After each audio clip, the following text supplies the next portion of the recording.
It's been a while since we've covered a tactical shooter, and boy am I happy to be back, and we are here today with Squad V2.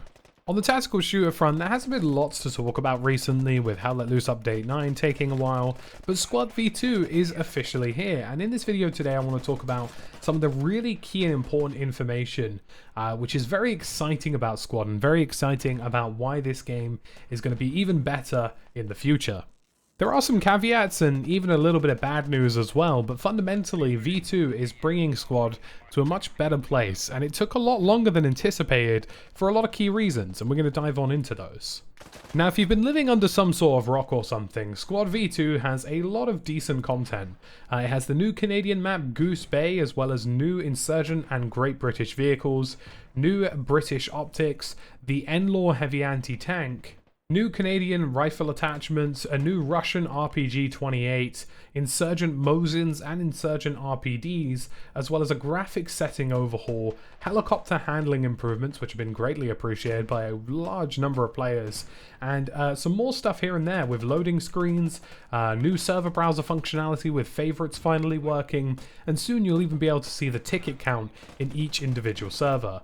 So lots of really great stuff to love here, but two of the biggest things has been the map layer overhaul phase 1 and also the introduction of streamer mode. If you want to see all of this gear, there is a little bit of a card on screen. You're going to see some of it in the gameplay, but I covered a whole video talking about absolutely everything coming to the game in V2. Helicopter handling improvements are definitely something that has been widely touted on Reddit as really successful, but the biggest elements are that map layer overhaul and the streamer mode. And we're going to start with the streamer mode because you're probably wondering, well, why is this important? Now, if you've ever had your immersion broken by a squad server, say no more. With the streamer mode, you can now officially hide all of the information that appears on screen. So there's big red text box at the front of the screen that say, hey, make sure you like our server. And it's like, well, I definitely do like your server because I'm here playing it. You can finally get rid of those, and you can even disable the chat box, which is fantastic. Squad is an audio-based game. If people want to talk to you, they'll do it through the microphone. So your immersion can now reach level 1000, and you can disable the chat box, the random information screen pop-ups that appear through the game, and have a widely more immersive experience. But the next one is the map layer overhaul system, which is intended to completely transform the way squad map gameplay layers function. Previously, I'm not really sure how they put these together. I'm going to presume some kind of developer magic, but effectively, it made it quite difficult for them to change layers. It made it difficult to change the factions, the layouts, and everything in between, which made it difficult for modders, but also for the designers of the game themselves. And Phase 1 optimizes a lot of assets as well, reducing system memory usage, which will also increase overarching performance for most players. And in fact, many players have spoken of relatively strong FPS performance, which has been fantastic to see. And overarchingly, what this allows the game to do is update more frequently and change things more frequently as well. So some of the issues of the previous system was that there would be lots of various different layers to manage, which became cumbersome, and it was an exhausting workflow for both developers and modders, meaning again, the hotfixes, patches, content drops, and everything in between just struggled to come out consistently, and this layer overhaul is massively going to aid that.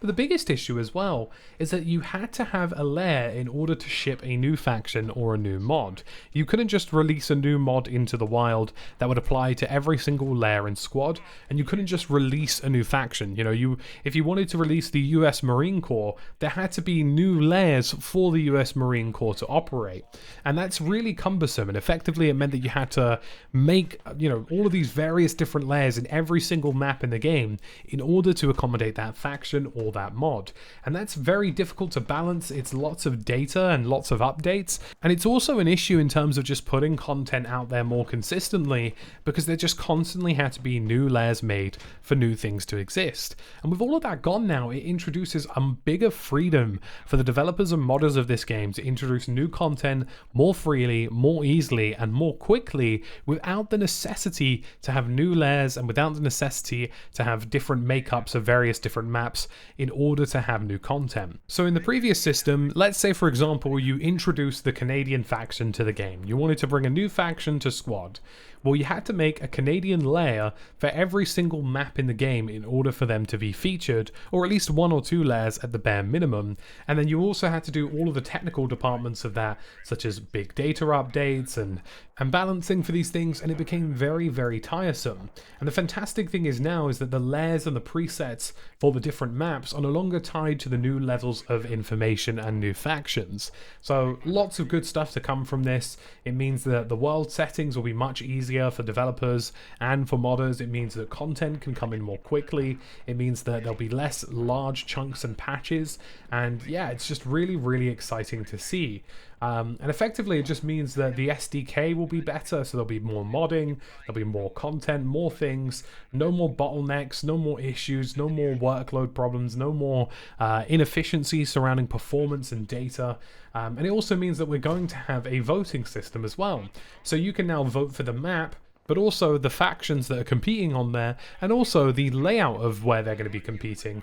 Or if you don't want one of those options, you don't have to. And you can also change various different things. So you could have, I want to play on Al Basra, but I want it to be at nighttime with stormy weather instead of daytime. And that won't change the factions that are on that map. So you're decoupling all of the information from the layouts of the modes, from the actual specifics of the world levels and specifics of the factions, which means that you can introduce new types of time of day, new types of weather, different types of geometry, such as, for example, I don't know, maybe in one layer you want a city to be partially destroyed, but in the other layer you want it to be regular, and you can have different things in every single round. And it also means that hopefully things will load faster.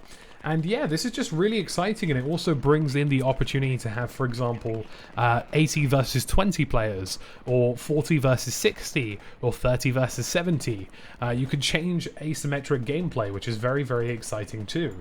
So a huge update, which is why this update took so long to release, because it effectively changes the workflow of everything that exists in Squad to make it a much snappier system.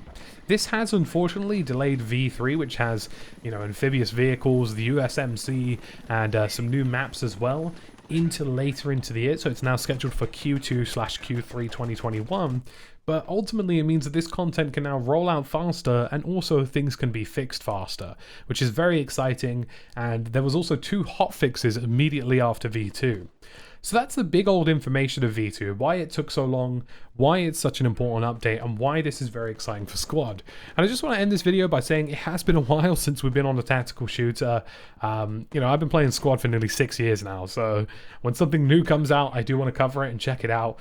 But yeah, really exciting content. And if you enjoyed this video, leave a like. Thank you very much. Leave a sub, and I'll see you again in the next one.